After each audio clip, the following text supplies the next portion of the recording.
Hi, welcome to our next subunit with ancient Mediterranean art. In this video, we're going to be looking at the art of the Etruscans. And here's a map and an area of where we're going to be looking. So before the small village of Rome became Rome, in the sense of how we think of Rome today, a brilliant civilization once controlled almost the entire peninsula we now call Italy. This was the Etruscan civilization, a vanished culture whose achievements set the stage not only for the development of ancient Roman art and culture, but for the Italian Renaissance as well. Though you may not have heard of them, the Etruscans were the first superpower of the Western Mediterranean, who, alongside the Greeks, developed the earliest true cities in Europe. So they did coexist with the Greeks. They were so successful, in fact, that the most important cities in modern Tuscany, which we think of Florence, Pisa, and Siena, to name a few, were first established by the Etruscans and have been continuously inhabited since then. Yet the labels mysterious or enigmatic are often attached to the Etruscans since none of their own history or literature survives. This is particularly ironic as it was the Etruscans who were responsible for teaching the Romans the alphabet and for spreading literacy throughout the Italian peninsula. Etruscan influence on ancient Roman culture was profound, and it was from the Etruscans that Romans inherited many of their own cultural and artistic traditions, from the idea of the gladiator and gladiator combat, to hydraulic engineering, temple design, and religious ritual, among many other things. In fact, hundreds of years after the Etruscans had been conquered by the Romans and absorbed into their empire, so a lot of these influences really did carry on. The Etruscans did trade with both Greece and Egypt, so keep that in mind when we're looking at their artwork as well. So much of what we know about the Etruscans comes from their burial sites, and this is what you're looking at right now. This is an Etruscan necropolis. Remember, a necropolis is like a city of the dead, some sort of burial site. They were very similar to Egyptians in their perspective of the afterlife. They too equipped the dead with lively tomb paintings, sculptures, and pottery that the deceased could use in the next world. So they were very much similar in terms of this positive outlook on the afterlife, very similar to the Egyptians. They created necropolises, or cities of the dead, that consisted of mound-like structures that were partially or entirely excavated below ground, some out of rock. These mounds were roofed over and sometimes incorporated an architectural feature called corbel vaulting, and we'll talk a little bit more about that later. These structures were laid out like a small town, with streets running between the grave mounds. So you can kind of see that here. So it literally was like a city of the dead. And here's a better picture of it. So it really was. They had little streets, and so again, it really shows you the dedication that they had in terms of this preparation of the afterlife, or for the afterlife. This is the interior. Tombs carved out of rocks and resembled rooms were something that you would see in one of these tombs, and they really looked like a domestic house. This example has a flat ceiling supported by square stone posts that you can see right here. Remember, post and lintel. Walls were plastered and painted, and rooms were fully furnished, such as couches and chairs carved from the stone. Other domestic fittings were formed with stucco. We'll see animal reliefs in the lower corner, perhaps representing a family pet. The Etruscans simulated pots and jugs, axes that were molded and carved to look like real objects hanging off hooks. So they really wanted the sense of this sort of domestic living space, even down to like the little pet being sort of carved in relief on the wall. So it's interesting, whereas the Egyptians would actually probably have the actual object and it would be functional, the Etruscans, would carve them out of other materials or actually carve them into the stone. Here down at the bottom, you see like these little chairs. So again, it's almost like a living room or a house for the dead. Here's another picture. So you can see how these aren't real tools. They've actually been carved out to sort of look like tools hanging on the wall. I'm trying to find this is a little pet right here. Let me see if I can zoom in. So you see here, it looks like a little cat sort of carved out. There's another one over here, it looks like. Um, so again, very, very interesting in all this preparation um, for the afterlife. All right. So we're going to be looking at a sarcophagus. This is known as and this was a sort of burial, like a coffin. This is a sarcophagus of the spouses. It dates from 520 BCE. So you can see how these dates do correlate with the Greek period, in particular the Greek Archaic period. Um, so the sarcophagus of the spouses is an anthropod. So what that means, remember, anthropomorphic means human-shaped. It's painted terracotta. It's a sarcophagus found in the ancient Etruscan city of Cari, that's located in Cervatoria, Italy. The sarcophagus, which would have originally contained contained cremated human remains. The sarcophagus of the spouses is a masterwork of terracotta sculpture. So they are different from the Greeks because the Greeks used stone and marble. So here the Etruscans are using terracotta. So that's an important difference that you need to note. The sarcophagus of the spouses is a masterwork of terracotta sculpture. Painted terracotta sculpture played a key role in the visual culture of the archaic Etruria, and that's another term for the Etruscans, Etruria.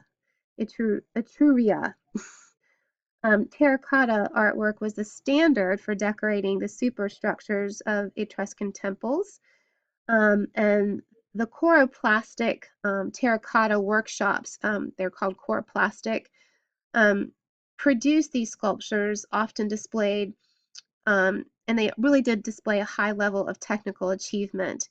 This is due in part to the fact that the ready source of marbles were unknown in archaic Italy. Even though contemporary Greeks produced masterworks in marble during the 6th century BCE, terracotta statuary, such as this sarcophagus itself, counts as a masterwork and would have been an elite commission for the Etruscans.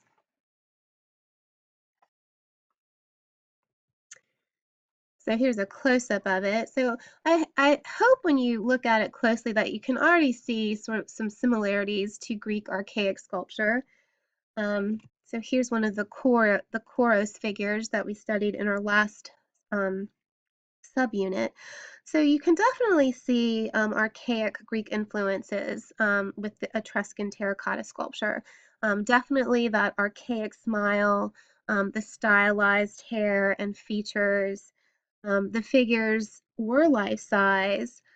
Viewers get more of a sense of the animation and energy with the gesture of the hands, though, I think, compared to the Greek chorus statues, where here they're sort of stiff and rigid and have their hands, by their side. Here we have this sort of couple.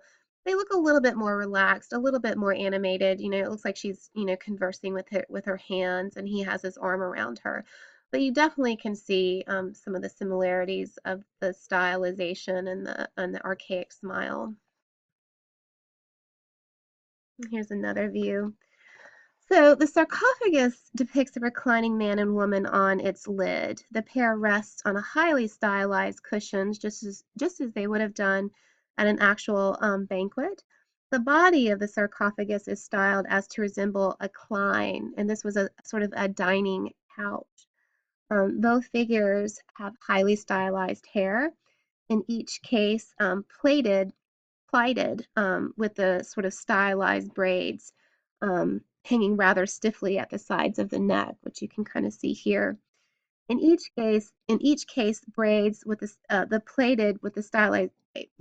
In the female's case, the plaits are arranged so as to hang down in front of each shoulder. Um, the female wears a soft cap atop her head. She also wears shoes with with a pointed toe. Let me see if I have. I thought I had there. You can kind of see a better image of that. Um, Let me go back. I'm going to stay on this image. And these pointed shoes are characteristically Etruscan. The male's braids hang neatly at the back. They're splayed across the upper back and the shoulder.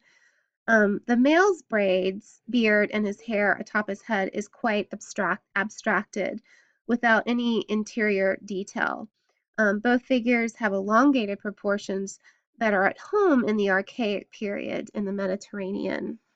Let me go back to that chorus. Oops, that chorus figure. So I think what they were saying, and I sort of messed up with the braids, is that their braids seem a little bit more animated, so they hang more naturally, whereas the chorus, the Greek chorus ones, are a little bit more stiff and unnatural.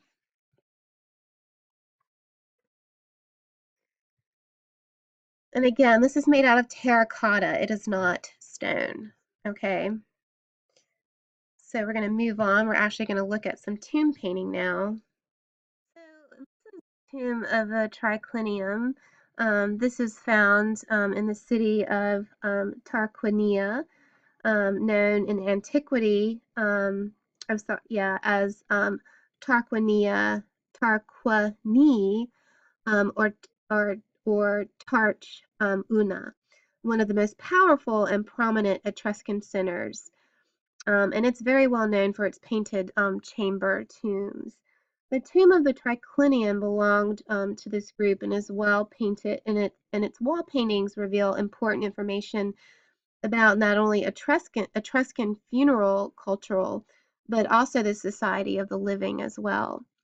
So what we see are vivid color scenes of feasting, dancing, playing, and hunting. And these were themes that were often depicted on the walls of these tombs. The tomb ceiling is painted in sort of a checkered scheme of alternating colors, perhaps meant to evoke the temporary fabric tents that were erected near the tomb for the actual celebration of the funeral banquet. Here's a better image of it. The tomb of the triclinium is composed of a single chamber with wall decorations painted in fresco. So fresco is this idea of wet plaster and then pigment sort of added to the plaster while it's still wet. Discovered in 1830, the tomb takes its name from the three-couch dining room of the ancient Greco-Roman Mediterranean um, known as the triclinium. So it was sort of a type of dining couch. And remember, the sarcophagus depicts the couple sort of reclining on a sort of a dining couch. The tomb of the triclinium is composed of a single chamber. Oh, sorry, I already said that. The rear wall of the tomb carries the main scene, one of banqueteers enjoying a dinner party, which you see. It is possible to draw stylistic comparisons between this painted scene that includes figures reclining on dining couches and the contemporary 5th century BCE Greek sort of vessel pottery that the Etruscans actually imported from Greece. So that might be something we'll compare and contrast in class. The original fresco is only partially preserved, although it is likely there were originally 3 couches, each hosting a pair of reclining diners, one male and one female. The 2 attendants, one male, one female, attend to the needs of the diners. The diners are dressed in bright and sumptuous robes befitting their presumed elite status. Beneath the couches, we can observe a large cat, as well as a large rooster and another bird. I know it's hard to see, but this is sort of the area that we're looking at over here.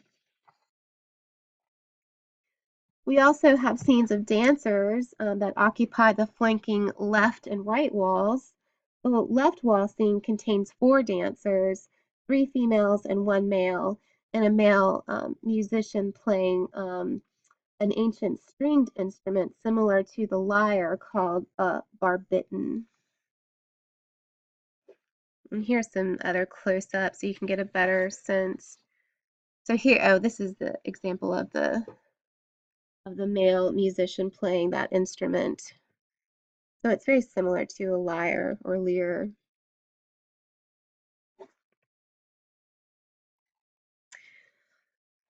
So common painterly conventions of gender typing are employed when we look at painting of the Etruscans.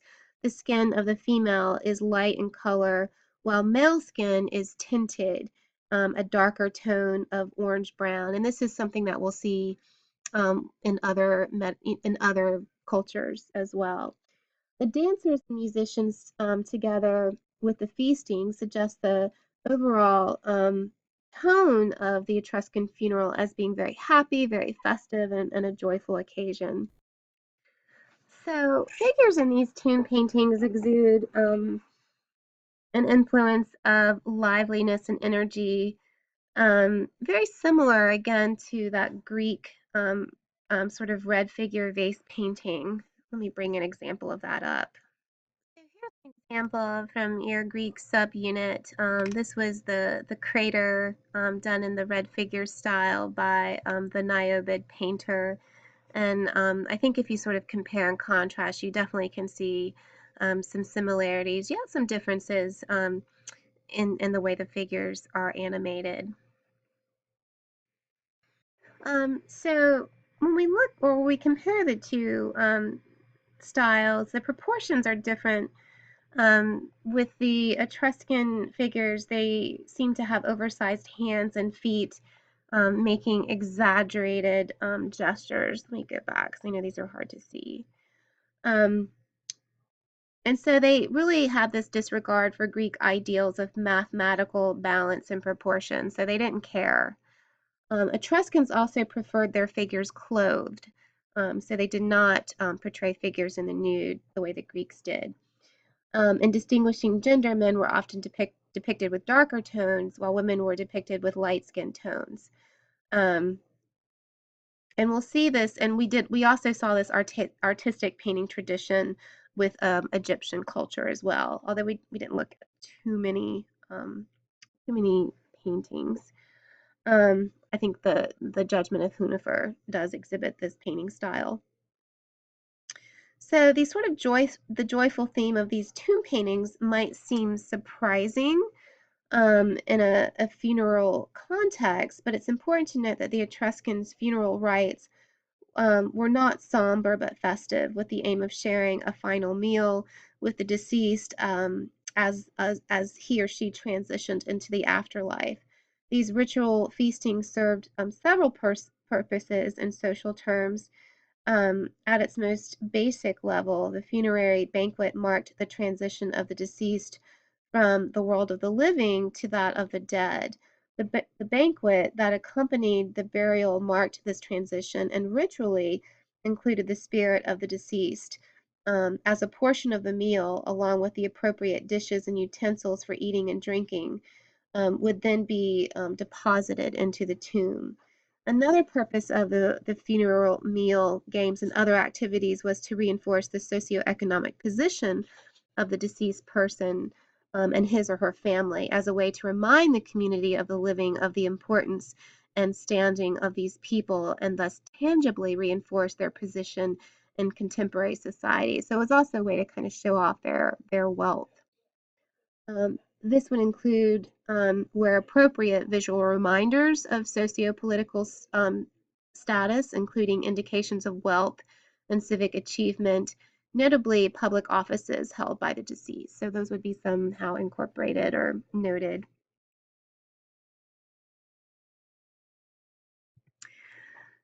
So again, I'll probably have you do this in class. In stylistic terms, Etruscan figures are very comparable to Greek vase painting, and they do. This is sort of before the late archaic painters.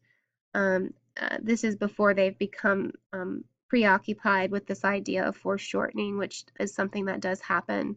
And we saw it with the Niobid painter um, in his crater. This is an earlier example of the red figure style. All right, I'm going to stop here. In part 2, we're going to be looking at temple architecture, Etruscan temple architecture, so stay tuned.